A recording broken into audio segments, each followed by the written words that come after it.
Hi, everyone, and welcome to another episode of B2B Live, where I introduce guests and I speak with guests who are not only leaders in their industry, but who have experience in their business as well as working, partnering, collaborating with other businesses. And this is important for us because guess what? It's all about partnerships. It's all about collaborations. It's about how we're going to grow. It's part of our network and it's part of that connection piece. Today, my very special guest, Diondra Filicetti, from Driven by Co. She is here. She is going to show us and guide us along how we can balance our professional and our personal lives before we even partner with anyone else. Because, in all honesty, we need to be able to partner with ourselves before we can partner with others. And please join me in welcoming my guest, Diondra. Hi, Diondra. How are you? Good, Delisa. Thank you so much for having me. It's always a pleasure to have conversations with you. We always get into some really valuable, very deep conversation. I think today people will walk away with a lot. I think even I will just from chatting with you. So I'm looking forward to today. So am I. So am I. And I'm going to share some of there was like comments slash statements that people had. I'm going to actually ask those same ones that was sent in. Um, so then you could answer it or share your thoughts on it. But before we go any further, please share with us who you are, who you serve, and how you're influencing lives. Absolutely. So, hello, everyone. Like Delisa said, my name is Diondra. And so, my business is called Driven by Co. So, in that business, I am a workshop facilitator, speaker, and I also have a published journal. So, what we do at Driven by, it's all about connecting with people and empowering them for success. We do that through workshop facilitation, through keynote speeches, and other tools like the journal. And it's all centered on what you're driven by. So that self-awareness piece to know what your core motivation is and how to make decisions based on that and how to use that self-awareness effectively. That's really great. And your journal piece, we will get to that because that's a very pivotal part of what it is that you're doing, as well as that's something that you started off really early with your business in the business. That was one of your first resource that you had, tangible. I mean, the other things too that you're doing, the coaching and stuff is tangible. This is like that hand tangible accountability piece that you came out with, I think, what, almost 2 years now, if I'm not mistaken, or a year and a bit now? I think a year and a bit, a year and a A year bit. and a bit, year and a half, and that is you can see the direction of where you're going, um, and that's key. But before we continue on, I want everyone to know if you're new to the channel, welcome. If you have a question, please put it in the box because Deandra will be able to answer it. Deandra, thank you for joining me again. I want us to get right into it. How do we cultivate a growth mindset? And please share. And most of the time, we're talking about growth mindset for our professional lives, but that growth mindset for our personal lives, and as well merging it with the professional life. So finding the balance between that, and then I'll ask you questions after. Yeah, no, that's a really great question. And I think it's something that applies to everyone. So I think it's really, really important to understand what a growth mindset is versus a fixed mindset. Mhm. So, a fixed mindset is a mindset where you believe that your talents and your abilities are fixed. They cannot be grown. You cannot increase your abilities. Whereas a growth mindset, you believe that your intelligence and your abilities can be increased, can be grown. So, first, understanding that it's very easy to identify that a growth mindset is going to be more helpful in helping you advance in your life and in your career. So, to cultivate a growth mindset, you first have to challenge your beliefs. So, if you find yourself thinking, oh, I'm not smart enough, I'm not good at this, or I'm not good at that, identify that and challenge that right there, right? And the easiest way to do that without going through a whole framework or anything like that, all you got to do is add the word yet. So, if you say, I'm not good at this, you say yet at the end. I'm not good at this yet. So now that encourages you to start trying to improve, start practicing so that you can see your progress. Mhm. And then as you do that repeatedly, your mindset shifts around the fact that I can start to do anything or I can do anything I want so long as I practice, so long as I put in the effort to get better. So, what I'm hearing, and please correct me, is that as we're practicing the growth mindset, it comes with repetition and it also comes with understanding words, the meaning of words, the value of words. And once we get into that space, once we understand it, then now, when we're speaking to ourselves in this way Mhm. and we're cultivating that growth mindset with words, we're using the right words that Yeah. steers us or guides us through the path, correct? Absolutely, absolutely. Our words hold so much power, and what statements you make and what you put out into the world really determines how you feel. Mhm, So if you say, "Oh, I'm not good at this," that statement alone without adding any room for growth just reinforces the fact that you're not good at it, and you're not gonna be good at it because you're not gonna practice. Why would I mhm. try to practice something that I'm not good at if I don't believe I can get better? And so Yeah. I think the value of words, like you said, is so important because it reinforces what you believe and what you're going to do. But why is that important? Because it really if you want to cultivate that growth mindset, using the right language shifts your mind and how you think about things. And so it's all a cycle. Your thoughts Mhm, become your words and your words become your thoughts. So by using words that are limiting, it reinforces your thoughts around those things. And then you continue to think that, you continue to speak limiting language, and then it all feeds into itself. But if you can interrupt that cycle, mhm, whether it's through your beliefs or through your words, then you start breaking that cycle. And then you mhm. start taking action that's going to help you get out of that cycle and get better. Before we get into the more personal and professional side of it, I want to stay here with the psychology part, Mhm. the it would be neurological. Is that the right word? Yeah, part of it. Why are you focused on understanding this? And the reason why I'm asking is because, yes, we have so many um, things that's telling us about meditation. And then they have the guided affirmations. And then, of Mm. course, there's so many people out there saying, well, our words matter and our words have power. And yes, I agree 100%.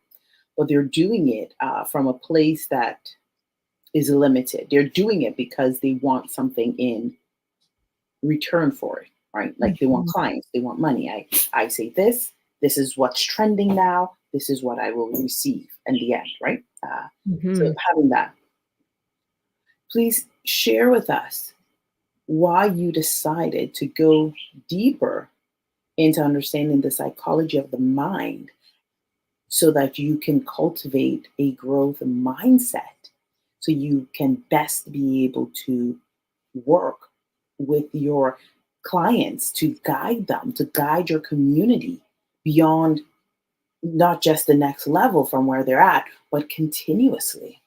Yes, and that's such a all-encompassing and comprehensive question. There's so much I can share, but I think it all began with my own realization that I was putting a limit on what I could do and what I thought was possible for myself. Because I was dreaming and playing small for a long time. And I think so many people do that because they look at other people and compare themselves and say, I could never be that way. Mhm, But that belief alone ensures that. And mhm, so I see it so many times when you try to coach people or give people advice, you can see and sense instantly whether or not they're gonna take that advice. Because whenever you have a solution for them or a change in thought, they have a "but." They have a problem. "Yeah, but it's not gonna work for me. Yeah, but yeah, that's not how it works. Yeah, but I don't know, it's not gonna happen." And so, how do you interrupt that? How do you give someone advice who doesn't even believe that it's possible? It has to start with the mind. You have to start interrupting and challenging their beliefs. And so seeing it within myself and starting to expand what I thought was possible for me and just going for things that I thought might be crazy. I just noticed myself becoming far more comfortable in those situations over time. because things that used to scare me now are a Tuesday. No problem. I don't need to prepare for things as much as I did in the past. I don't need to overthink it. But that all came from interrupting my beliefs. And so I think that is so, so important to first make those changes in the mind, and then the things around you will change. Because if you keep that same mindset, everything around you stays the same. And it's so hard to change lives for other people if they don't change their mind first. The thing is, and I actually want to quickly, not to get into politics, but the strength of beliefs, whatever party people believe in and want to vote for, the strength of belief is what drives their action. The strength of your belief drives your action. I gotta write this down. The strength, that's a good one, of your belief drives your actions. When I was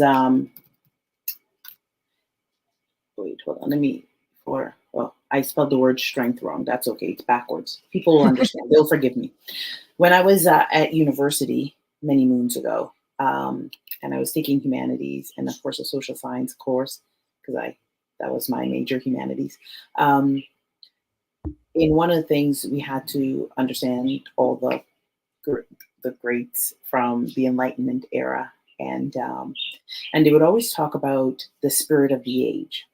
What was the spirit of the age? So when you said the strength of your belief drives your action, that's exactly where I'm on. What is the spirit of the age? And that driving force is what gets, like, for example, officials elected, right? What is the spirit? What is that demand that people want that really sets the tone in the atmosphere for things to work, or for example, elections to sway, or Yeah. for communities to thrive, or for policies to be enacted into law?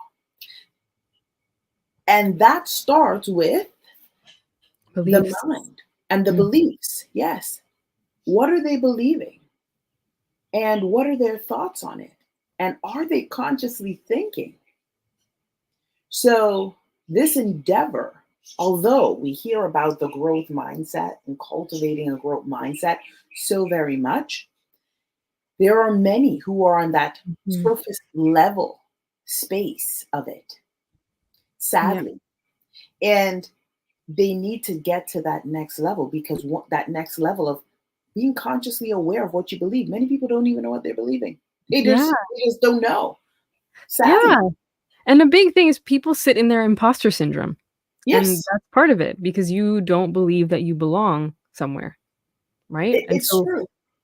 yeah, Mm. it's Your a book, mhm. I love it. I think it's a nice book. You sold many copies. You're in bookstores. I believe. Yeah, you're also on Amazon. Your community rallied around you. Purchased the book. Share a bit about how your book helps to cultivate a growth mindset. Yes, great question. So it asks the right questions. Plain and simple, it asks you the right questions, right? Because I think when I think back and you didn't have someone there, or you just didn't know the right questions to ask yourself, you weren't able to interrupt these patterns of thinking. And so this journal, it's called Illuminate Your True Self. It asks the right questions and it forces you to take a look at what is my answer here and go through this thought process. Another feature of it, it has quizzes. One of the quizzes is a mind frame quiz, and a mind frame quiz tells you whether or not you tend to think more on the positive side or tend to think more on the negative side. So you answer these questions, and then at the end, you get your results. And then it's going to tell you where your mind frame is at. Mhm. So asking these questions and going through this process and being faced with the results is a powerful activity, because then you can determine whether or not you want to change that. Without asking those questions, how would you know? You Mhm. can't change what you're not aware of. Give us an example of a question that's asked to make the person that's using the book accountable. Yeah. Because yes, they can come and work with you, which is great. And I'm sure you highly recommend the book, or maybe the book is part of your coaching package. I'm not sure. But if they're there, how does this book make them accountable? Aside from them writing in their journal or making them aware, how does that increase the accountability? Yeah, it because they are difficult questions. So the idea is that they need to commit. And every single day there is a daily reflection and then also your daily self-awareness activity. So if you're doing it every day or on a regular basis, it's going to guide you through all of these activities. And so one powerful question, actually I'll give you two powerful questions that are in that journal. So one of the first ones is, what is the legacy that you want to be remembered for? Mhm. So that's one, and then you start to think. Then the following questions ask, how are you acting? How are you, enabling that legacy? That puts a lot of your action in front of you, and whether or not that aligns with your long term goals, right? Another question is, what is something that you're holding on to that you need to let go of? Mhm. That's a That's a tough good one. one. Yeah, yeah. This reminds me of I believe it's Brian Tracy in one of his speeches as he's gotten more seasoned in life. Um, he says he advises um, any hiring manager or any CEO that he's working with that the most important thing you can do when someone comes, or they're like a new hire, or even before they hire, like get a pen and paper, the old school way, and let them make a list of their goals. And then, or like 20 of it. And then they have to break it down to like 10. And then they have to break it down and then say, okay, what action are you going to take? So they Yeah. have to do the work. And if they stop and they're like, I'm not going to do this, this is a waste of my time. He's like, then you know that person doesn't belong there. So it might seem like a tedious process, but what you're doing is leaders building leaders, and you're cultivating a growth mindset because you don't want people to have limited thinking. So when I heard your explanation, that's what that sounded like to me. The other part, when you said there's that reflection piece, that awareness piece, it reminds me of I think it's the fashion house Chanel, if I'm not mistaken, um, where their senior exec team, if that person is new on their staff, they don't talk for like 90 days.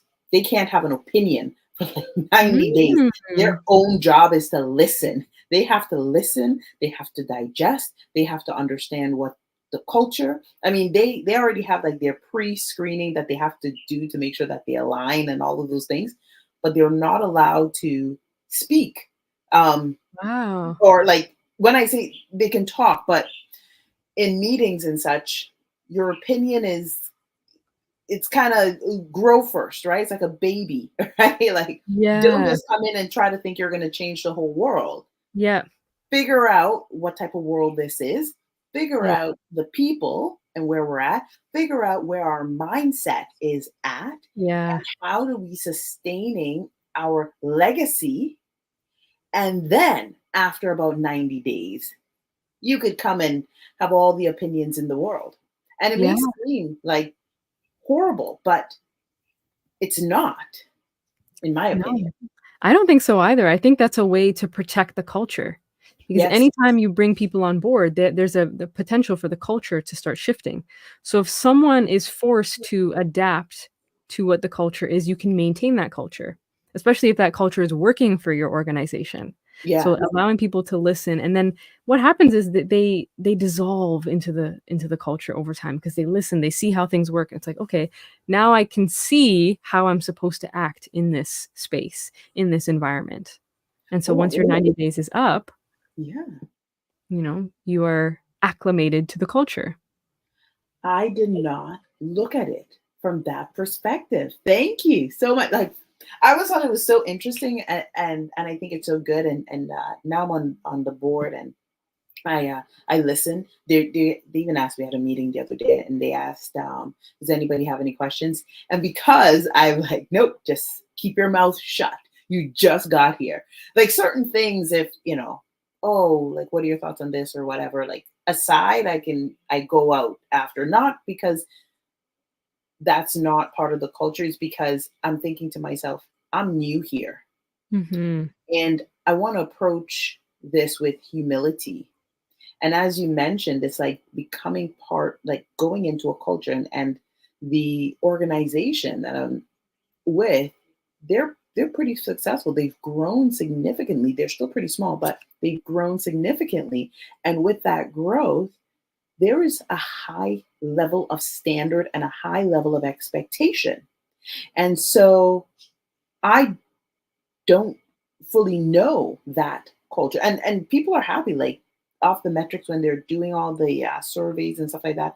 The staff is happy, everyone's happy. Of course, everybody wants to get paid more, right? The story of our lives, right? Everyone wants to get paid more, but overall, they're in the top 90, 80, 90%. And then when they did a survey outside of the walls of that center, other partners and business owners that work with them, or they have only top notch, top Mm. shelf things to say. And when I stop and I look at that, I remember to be humble and to be like, okay, where do I need to grow? What do I need to do? And the best way, as you mentioned about, uh, a, climbing myself to the culture that's already there, because they kind of want to preserve this high standard, this high level of culture, then now I have to be humble. I Mm. need humility and listen what's actually happening. So thank you so much for sharing that. Of course, my pleasure. I think that's so important because they want people to put the goals of the organization before their own personal goals. And by forcing you into a position of humility and Yeah. listening, that allows you to focus on what is the organization trying to do and where do I fit in all Hmm. this? How can I contribute? So I think that's a really interesting strategy. And thank you for sharing that. I know, like, so when I say that, people are like, really? And I'm like, I know. You know who I got that from? Simon Sinek. Because I've seen Ah, his videos like all the time and he mentioned that. And I was like, what? And then of course I had to go Google and like figure out. And then I was looking at yeah, where do they rank in terms of employee satisfaction, yeah, right? yeah. I'm always looking at it like, okay, if I'm in this country, whatever country you're in, just Google like where are the top 10 places to work. And when you do that, then you always see its culture is always number one. And the culture is number one because they look at the mindset. And when you look at their mindset, exactly what we're talking about, they're cultivating it to acclimate to the culture, like because they're trying to preserve and nurture a specific space so Yeah, that they have longevity in people. Yeah. And that in itself is I think it's really good. I think so. So I think so. Anyways, I could go on and on about that. One point here. How is cultivating a growth mindset? And you mentioned that a growth mindset is helpful to cultivate your beliefs. It cultivates your beliefs, what it is that you're believing. And then we just touched on the growth mindset in your business. So how is a mindset critical to sustaining motivation and achieving long-term success? And please share not only on the personal side, not your personal, like how does this help personally, but then how that personal mindset, right? How that translate into your business, and then how that further translate into your partnerships with other organizations. Ooh, this is a big question. Yeah. It's a big Um, question. Yes. so the first thing that came to my mind was this image that I've seen floating around social media. And basically it shows two miners and they're both digging these tunnels. That's us working towards our goals. And so one miner, so both of them, they've been digging, they've been doing all this hard work and no diamonds yet. No diamonds, no jewels. So they're digging, digging, digging, digging. And so the difference between them is their mindset. One of them, through the failure and through the fact that they've not seen a single jewel or a single diamond in all this time and all this hard work, they still believe that the hard work is worth it. The other one gives up. They see their efforts as failure and they turn around and go back. So what you see is there's diamonds maybe 2 feet from where they are. So all they gotta do is just dig a little bit harder, a little bit further. So the miner who's given up is turning away, meanwhile the diamonds are right there. And the other person who has that mindset to continue through the failure gets to the diamonds. Yeah. And so I think that's really important in both our personal and professional lives because we're going to go through hardship. I mean, it's inevitable. That's life. It's going to get difficult. But is that the challenge that's going to make you turn around and not get to the diamonds, not get past it, not get to the place that you want to be? Yeah. That Right? reminds me of the book Acres of Diamonds. I don't know if Oh, anyone has read that book, but that reminds me exactly what you're saying. I know we've all seen that image. Most people have seen that image. But when we look at Acres of Diamond, and I know you have to finish off with the conversation, but when we look at Acres of Diamonds by Russell Cornwell, it's literally the man went everywhere else, gave up his search, but he stopped searching right beneath his feet. And it was right beneath his feet the entire time. Man had an yeah. acres of diamonds. So exactly like what you were sharing. Yeah. I love that one too because it's almost like he had everything within him. Like it was just right underneath him. Yeah. And so looking inward sometimes at your mind is could be that one thing to get you through a situation. And that Mhm. doesn't mean it's gonna be less difficult. It's just you're more equipped to get through it. And so even in our professional lives, the same thing, we're going to go through challenges, but do you have the mindset to overcome failures? Do you have the mindset to get through difficult situations? Do you believe that you can get better? Mhm. Yeah.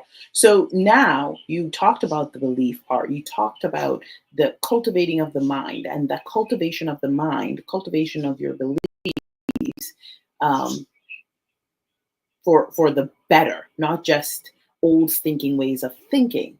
Mhm. That level of cultivation now expands and it's you start seeing the result in your own life, perhaps in your attitude, correct? Perhaps in your you want to wake up early, perhaps in well, not perhaps, definitely in how you eat, definitely in how you're speaking, because now that growth mindset, you're becoming aware, and your book um, helps people, as you said, to keep them accountable. You're asking the hard questions that they have to reflect Mhm. on. So now they've done that work. They've done the reflection. They have your book, and they want to partner now because they're in a place in their business. Oh, my team is working. Everything is good. How do I partner with another organization? How do you even know if that organization has a growth mindset or a good culture or any of those things? Mm. That's an easy one. I think it all begins with the conversation. And I think just by reaching out to an organization, it's very easy to reach out to people these days. Their email is right there, their social media is right there. You can DM them, email them. You can find people. And reaching out and asking for a conversation, you'll know in that conversation whether this is someone that you want to work with. Hmm. You'll get that sort of gut feeling, but then also asking the right questions in those meetings. Have you gone through a situation like this before? How did you get through it? Right. And understanding their process will help you determine if it's someone that can work with you throughout your process or someone that can inspire you to grow. Can you help each other to grow? Mm. So beyond the financial, because everything is always beyond the financial, um, paying attention to how they're speaking, paying attention to their culture, really listening in, and then asking the hard questions. That's what's going to get you to understand and know if, Absolutely. yeah, this is for me or it's not for me. Yes. Yes, and I would also say that, especially if you're asking someone to partner, you wanna build trust and also give before you try to get. So if there's something that you can do for someone to build the relationship and build that trust on your end, initiate that because you can't Mhm. expect someone else to be the one to initiate trust and demonstrate that they're trustworthy when you're not doing the same. So again, it's Mm. that self-awareness piece to see how am I coming across? Am I a valuable partner for them? Yes. you Yes. know? What is the value? And that makes sense. I mean, we've known each other for what? Over 2 years now? Mhm. Yeah, 2 years or more. And when we started, it was obviously through mutual connection on Instagram. And then uh, we started commenting on each other's posts. That's how we got to know each other. And then from there, you took Faith's photos with her stuffies, with her books, because you were like, you know what? Hey, I'm looking for. You're like, I'm looking for to grow my experience in photography, or you wanted Yeah. to build out that area of your business. And so from that, I was like, yeah, count us in. We're here. But Right. it wasn't just like a one-way street. It we both have that mutual support and encouragement of each other, and you know it's, as you said, it's that builds the trust. So Right. then later on, if you or I we come across something, or we hear something that if I hear something that pertains to you, I'm gonna say, Diondra, this is for you. And I Right. trust that if you come across, you know what, Delisa, you know what, I know this is my thing, but I'm either really booked, or I think you might be a better fit for it. And then we share that, we exchange it, and that's part of that network, that's part of that connection, and that's part of us growing independently and together. Exactly. I couldn't agree more, and I think that process for me taught me a lot because I found you, who is a great person to partner with, and exactly like you said, we bounce ideas, share opportunities. Whereas some people that I did a lot of free photography, I do photography on the side if Yeah. no one's figured that out yet. Yeah. But some people took the photos and I never heard from them again. Mm, And that tells me that that might not necessarily be the right partner if I wanted to partner with someone in the future, right? yeah. Someone, who doesn't even say thank you. Yeah. 100%. 100%. It was great. Well, I know Faith enjoyed when you had the camera on her, and stuff you're asking, what are you driven by? Mhm. Um, so thank you to everyone that is sharing their comments. There's a comment that came in, and then I will ask you another question. Oh, the second question I want to ask, the second point, is talking about setting goals and setting clear and inspiring goals. These are not trendy words, not something that you can put on a Pinterest pin, even though some people do, right? Be Mhm. inspiring. Well, there are days it's going to suck and it's going to be hard, not going to lie. So you just need to Yep. be direct, you need to be clear, and the person that is on your team need to have their own level of inspiration to Yeah. just get the job done. And so this is why we started off with cultivating a growth mindset. But there was a comment that Nina put in, and she's a director of administration, and she said, this is a valuable conversation. Aligning personal values and professional goals is a game changer for long term success. Now, this is a woman who is in charge of the administration, in charge of HR. So she's recognizing the value here. So she wants to talk about like cultivating the growth mindset, which leads to creating a supportive environment, which we talked about. But I want us to take this specific comment and figure out how we can take that growth mindset, because she likes this conversation, where it's going, and be able to share, to set clear and inspiring goals, not only for ourselves but for our teams. How do we get these things done? That's a great question.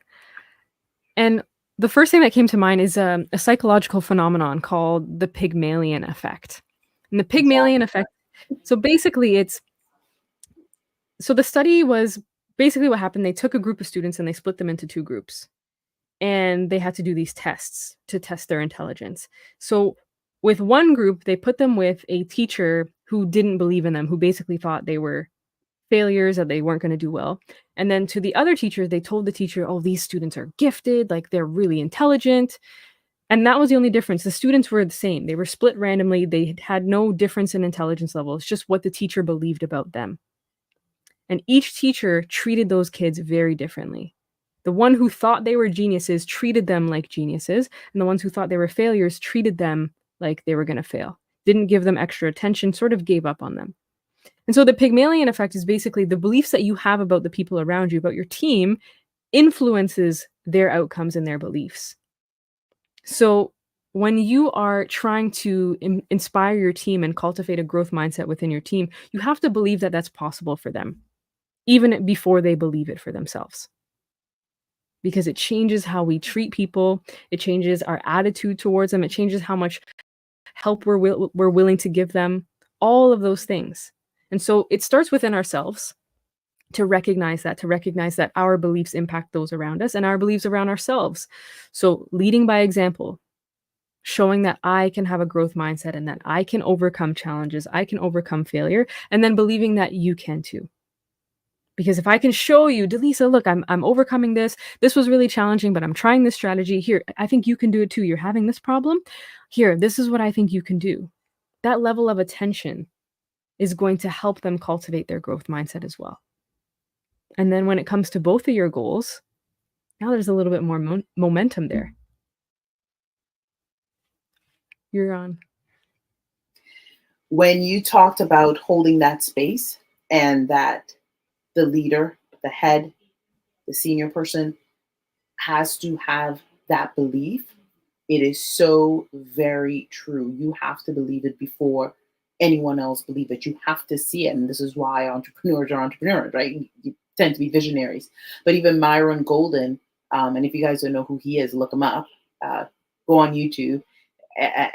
But he even shares, like, he's like, whenever he's coaching anyone, he holds the space for them. He has to hold space for them, regardless of how successful they are. Doesn't matter what the world thinks of them and how much they're making or how wonderful of a parent they are. If they're coming with him, clearly they're coming because they want to up level. And so with that, he has to believe that they're going to get to that next level. Of course, there's more to it. So exactly what you're saying makes a lot of sense, 100%. So now that we have the space held, how do we set direct or clear and inspiring goals? That's What a does great it question. even mean? Yeah, that's a great question. And before I answer that, I want to mention that, this growth mindset is like a ladder. You've got Yes. to continue to get to the next level and to the next level. So I think it's also very valuable if leaders have coaches because leaders can reach a ceiling of their own beliefs. And then you need someone to kind of break that ceiling so that you can get to the next level of belief. And that way you're constantly elevating the people around you. But in terms of creating inspiring goals for people, I really think it's pushing the boundaries of what is possible. And so purposely creating a goal that's over and above their current level of ability so that it encourages them to try a little bit harder. Nothing crazy, like I wouldn't say or recommend to create a goal that's very, very far out of reach because then that's just overwhelming. And it's very hard to get out of the mindset that that is way too much for me to do. Like it's almost like sending someone to the gym for the first time and instead of saying, "Okay, our goal is to increase your ability to lift weights by 10 pounds." Instead you're saying, "Let's increase your ability to lift weights by 100 pounds." Immediately you're like, "What the heck? Absolutely not. That's not going to happen." 10 pounds though, okay, I recognize that I'm going to have to put in a little bit of effort to get to that next level. But right now, that's not where my ability is. So I think it's pushing them a little bit to grow and to challenge what they're currently doing so that they have to do something else to get to the next level. To me, what it sounds like, the inspiring goals comes from the person itself. So you've created this challenge, right? We've set a goal. Maybe the goal is this project is going to be like $1 million project. This is our aim. I don't know, and we want this in 90 days. Just using 90 days. Mhm. How are we going to get there? Well, that's going to be a challenge for somebody who's new and haven't hit that. Mhm. But for someone that's hit it, it's good. They know Mm. it. They know what they have to do. But then there are the others who are like nervous and feeling scared and that are unsure. And so now you set, okay, instead of they have the main goal, now you break down the goal, as you said, like instead of going straight to 100, they go, let's lift 10 pounds. Yes. Let's lift 10 pounds. Right. So it's like, okay, if the goal is 1 million in, I'm just randomly putting out a number of people, right? So 1 million in 90 days, and you're like, okay, what can we do in 1 month? What have we done in the past? Where, like, you have to look at all of these scenarios, break it down, and then now your whole team could be like, that's achievable. Oh, we Mhm. got to work a little extra hard. That's achievable. Um, I will share with Naeem, who you will have a conversation with soon. Um, he he would say to me, "Oh no, Delisa, they're doing," and he helps with my marketing and stuff like that, and advertising and something. We have conversations because I ask a lot of whys. Why are we doing this? This doesn't make sense. I even say to myself, why am I even thinking about this? This should have already been come to me as something innovative. Only Mhm. because he's the head. He's the head of his organization, his team, and stuff like that. And he would say to me, then he breaks it down. Yes, in our last discussion a month ago, then he takes out his pen, his pad, his notebook, sorry, goes back. Our last conversation, this is the goal. We've reached this, and he breaks it down. And for me, that's great because I have it written down, but I'm not looking at it as in detail, obviously, because I'm not necessarily focusing in detail. All I just need to do is see, like, Mhm. I'm seeing the bigger picture. He and his how many 20 other people that's working with him that he has to lead, or probably so much more, they have all these other expertise and things and training. And then of course, it's not only me, he has other clients too, tons of them. But with me, like, then he says, this is where we're at. This is what they've accomplished. This is the results Mhm. that we have shown you here. And this is the next step. Like giving me these little reminders. So it's exactly what you're saying about that clear goal and the inspiring goal, because I have big dreams and Yeah. I want these dreams and it's not just me, it's me and a child, right? My daughter, when are we going to this next thing? When is the next photo shoot? When is the next interview, right? So I got to be on it. So anybody else on the team, they got to be on it. And then their Mhm. team's got to be on it. Yep. Anyways, yeah, So true. yeah. So there's that. And then before we wrap up, how do we build a supportive environment? Oh, I can talk about this all day. Well, you Um, don't worry, we got time. So talk away. Good, good. Okay, so supportive environment, first of all, you have to identify that there are different personalities on your team, and people need different levels of support. So, leading with understanding who is on your team is very important and very critical to be able to create an environment that feels supportive to these people. So, understanding exactly what people need, and I think a great strategy is to have like intake interviews or check-ins to ask those questions about, what kind of support are you looking for from me? What sort of role do you want me to play? Do you want more coaching? Do you want something that's a little bit more hands off and I check in with you this often? What is it that you're looking for from me? How can I support you?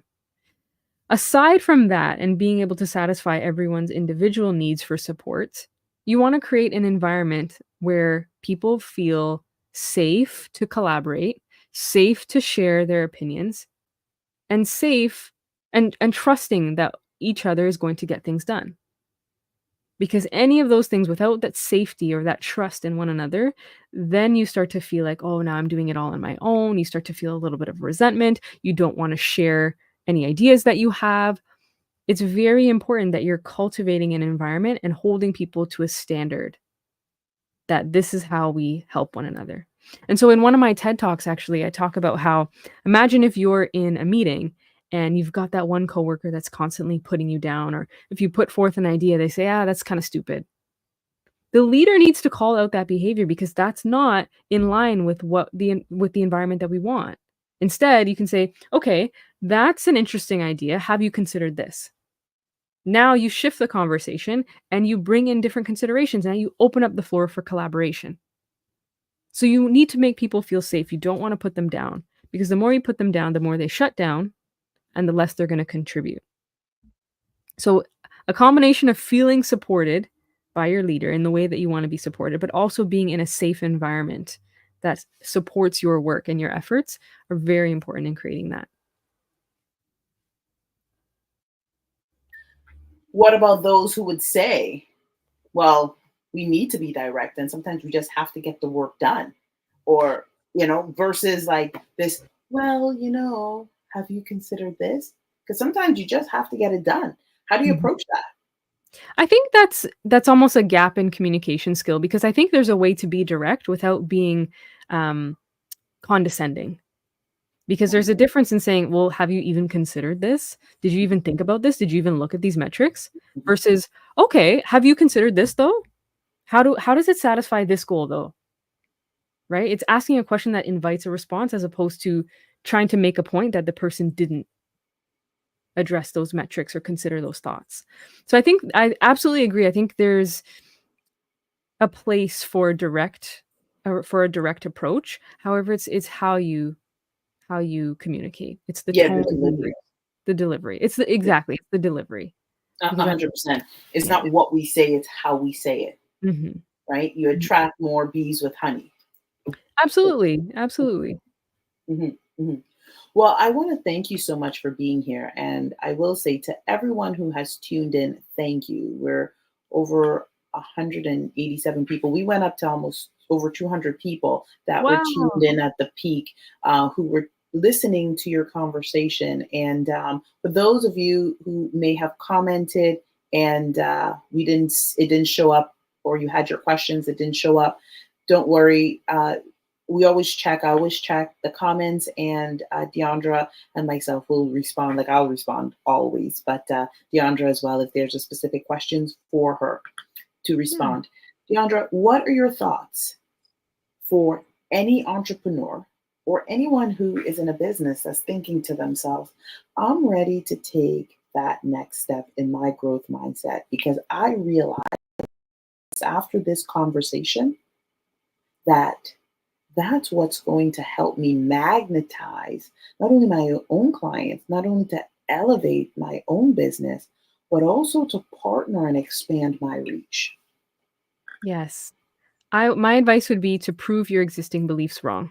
So if you feel like you're not good enough or you're not ready, go and find proof of someone else who has less credentials than you who's doing it because I guarantee there's somebody. There's somebody with fewer credentials who is less qualified out there doing it already. Mhm, So go prove your beliefs wrong and then that'll help create that growth mindset and now you're thinking if they can do it so can I. mhm. Well, let me tell you, yes, and there's a lot of that happening now. There's a whole lot of people with a lot less, not only credentials, but experience. Even if you don't Mhm. have the credentials, you may have the experience, which is good because that you still have something Yeah. tangible, something valuable. Yeah, and definitely kudos to those people who are making it happen with less. Like, Yeah. that's very inspiring. Mhm. It's just it's very important to consider that you in order to gain experience, you have to get started, and Yeah. secondly, someone needs to hear your experience, Mhm. your unique perspective, and the way you're gonna deliver it. Someone's waiting on you. Someone is waiting on you. Remember that throughout this week, that someone is waiting on you. Deandra, I want to thank you so much for joining us today. I want to thank you for sharing your insight on the value of cultivating a growth mindset, what that means, how we can achieve it, and utilizing your book. Now, plug your book. Yes, it's called Illuminate Your True Self Journal, and it is available easiest way to get it is Amazon. Amazon, right? Illuminate your true self that keeps you accountable and helps you get to that next level. Now, yes, if you have a coach, fantastic. I mean, I have a coach, I have mentors too. So does Deandra. But this book helps to keep you accountable. It's a journal that she created specifically with the right question. And then that helps to lead you into setting clear and inspiring goals that keeps you motivated, that keeps you aligned, that keeps you accountable, not only personally, but professionally. So then you're always in sync. And Mm. then, of course, finally, as we wrap up, I can remember the last bit. Give me a second. And then finally, The last bit is in how to build a supportive community. And remember, the supportive community is how we say things, how we're getting a point across. We can be direct, yes, but how are we getting our point across? So thank you all so much for joining me. I will see you guys next week because we have another episode with another incredible, inspiring leader. Thank you, Diondra. Thank you so much. It was a pleasure.